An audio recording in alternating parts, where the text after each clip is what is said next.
নমস্কার, আমি doctor Rimjhim Pal, consultant gynaecologist, obstetrician, laparoscopic surgeon. আজকে আমরা short cervical length in pregnancy নিয়ে আলোচনা করতে চলেছি। সার্ভিক্স কি জিনিস? সার্ভিক্স ইউট্রাসের নিচের পোর্শনটা, যেটা ভাজাইনার সাথে কানেক্টেড থাকে। শর্ট সার্ভাইকাল লেন্থ মানে কি?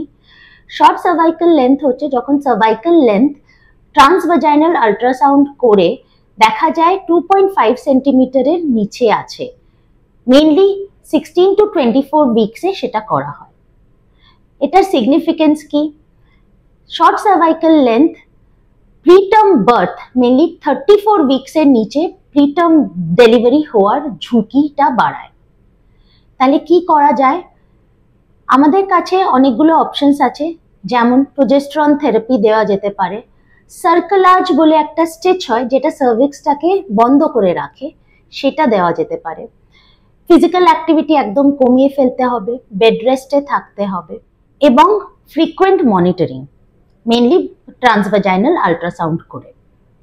শর্ট সার্ভাইকাল লেন্থ মানেই যে কিছু খারাপ হবেই বা প্রিটার্ম ডেলিভারি হবে তার কোনো মানে নেই।